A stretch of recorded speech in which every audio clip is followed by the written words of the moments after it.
Fala galera, e aí, tudo bem? Sejam bem-vindos mais uma vez aqui. Hoje nós vamos para a aula 5 do módulo 1.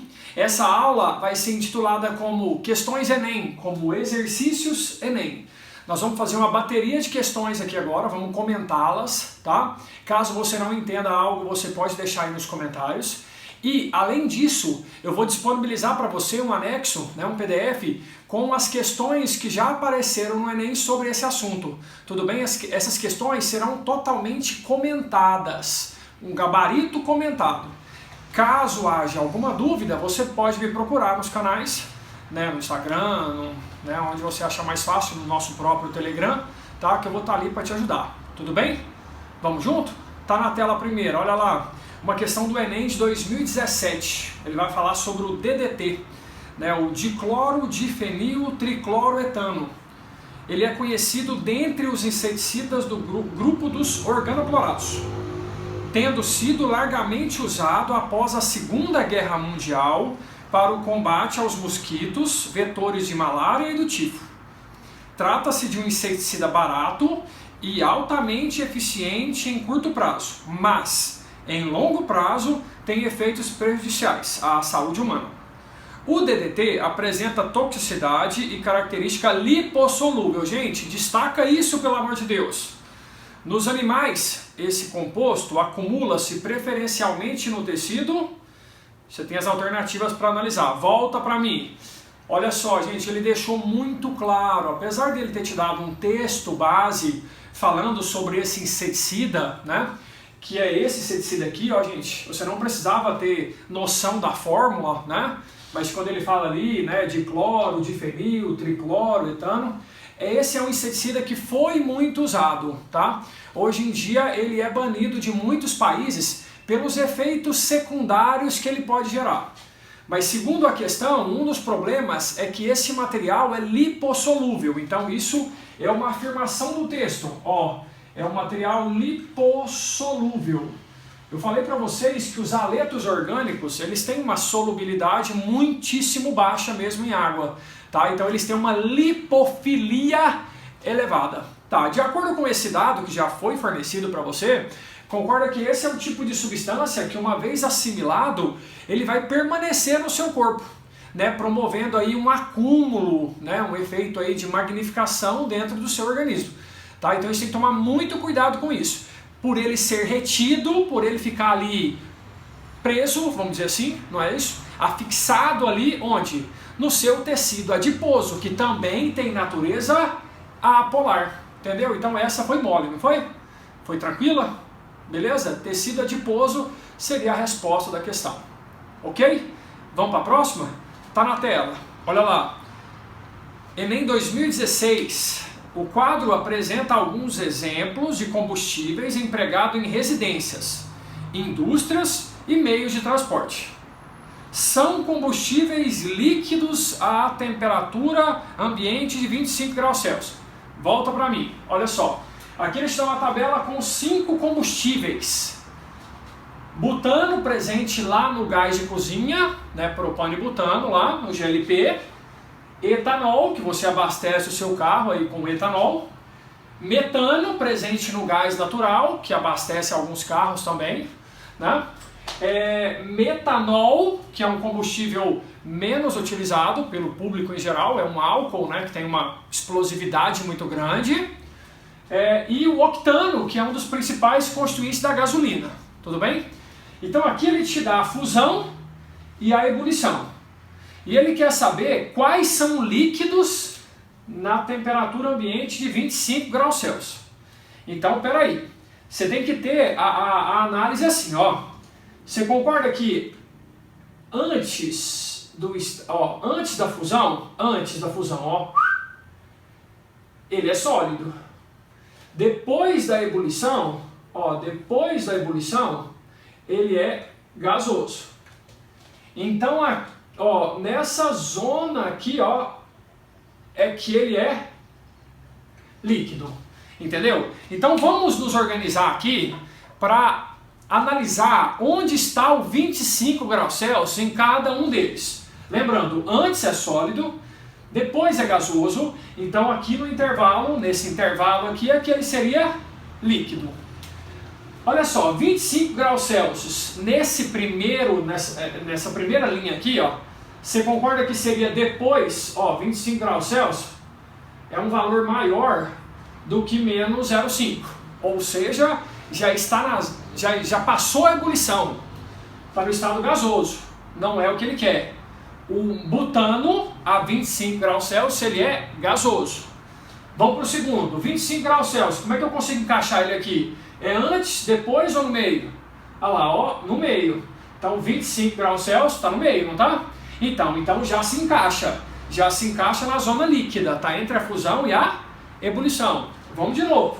Olha aqui, nesse caso aqui, você concorda que 25 também já vai estar lá na frente, ó. Né? Já passou da ebulição, ou seja, 25, o metano é um gás. Você sabe muito bem que nas condições ambientes o metano é um gás, é o gás natural. Está constituído no gás natural. Né? Metanol, 25 graus Celsius, daria aqui, ó, daria aqui no meio, certinho? Aqui no meio, então, com certeza também se encaixa na resposta. Agora, olha esse último. Menos 57 é a fusão, 126 é a ebulição. Então, de novo, se encaixa ou não? Com certeza. Então, existem 3 das 5 substâncias, tá? Que elas são líquidas nessas condições. O etanol, o metano e o octano. Entendeu essa? Beleza? Dando continuidade aqui, meu povo, ó, a questão 3 nossa, ela tá na tela, olha lá. Ela fala assim, ó, do Enem 2016 também, né? O carvão ativado, lembrou, gente? Da aula 1 desse módulo? É um material que possui elevado teor de carbono, sendo muito utilizado para a remoção de compostos orgânicos voláteis do meio, como o benzeno. Para a remoção desses compostos, utiliza-se a adsorção. Esse fenômeno ocorre por meio de interações do tipo intermoleculares entre o carvão, a superfície do carvão, que é o adsorvente, e o benzeno, que é o adsorvato, é a substância a ser adsorvida. No caso apresentado, entre o adsorvente e a substância adsorvida, ocorre a formação de... Entendeu aí? Tudo bem? Volta para mim, olha só. Gente, essa questão nós já comentamos ela na primeira aula do módulo 1, né? Então aqui, ó, o contexto é, você tem carvão, o carvão ativado, o carvão que está lá no filtro da sua casa, certo? Ele é o adsorvente, é a superfície que vai adsorver a outra substância. O benzeno é uma substância extremamente volátil, então aqui ele está falando do benzeno na forma gasosa. O benzeno ele vai ser retido, ele vai aderir, ó, aqui ó, vai ter uma força de contato entre eles, uma força intermolecular entre o adsorvente e a substância a ser adsorvida, que é o adsorvato.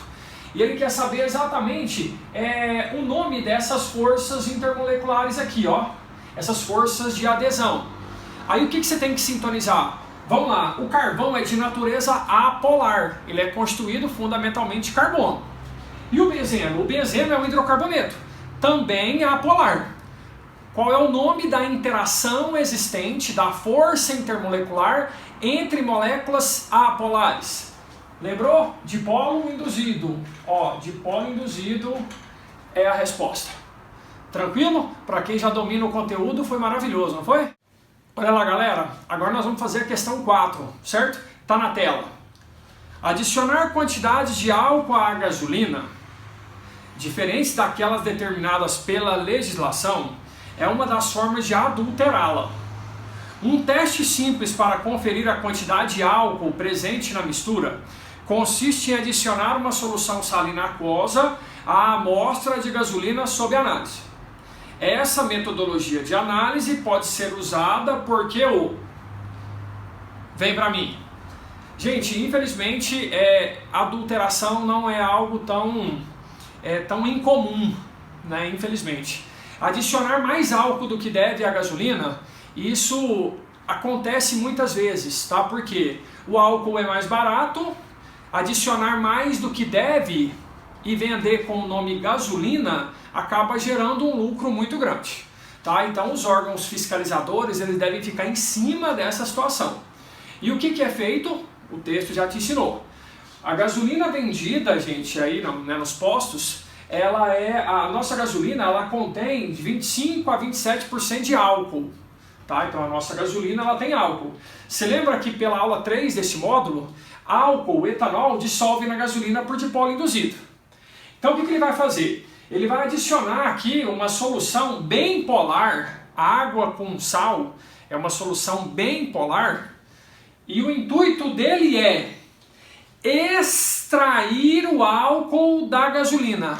Consegue entender isso? Vem comigo. Ó, o álcool ele está misturado à gasolina, certo? Só que há uma interação, lembra que eu te falei? A interação que tem aqui ó, é do tipo de polo induzido, é uma interação fraca. Então a presença da água, né, da água salgada ali, muito polar, vai interagir com o álcool por ligação de hidrogênio. Então esse álcool que estava em conjunto com a gasolina, combinado com a gasolina, ele vai ser extraído, entendeu? Porque ele gosta mais da água, ele tem mais afinidade com a água, entendeu? Ele tem mais afinidade com a água, então ele vai ser, ó, extraído da gasolina e agora vai ficar dissolvido na água salgada. Então no recipiente final, aqui na proveta final, nós vamos ter uma parte incolor maior, geralmente, ali vai ter o que? Água, certo? Água salgada com álcool. Água salgada e álcool estão nessa fase aqui de baixo, ó. E na fase de cima, aí sim você tem a gasolina praticamente pura, entendeu? Então, volta na questão, olha lá, o gabarito tem que ser a letra B, concorda? O álcool contido na gasolina interage com a solução salina, formando duas fases, uma delas de gasolina pura. Volta para mim, entendeu? Foi tudo bem aí? Pela imagem deu para você captar bem? Aqui eu teria água salgada com álcool, e esse álcool veio da onde? Ele estava misturado na gasolina no tubo inicial. Beleza?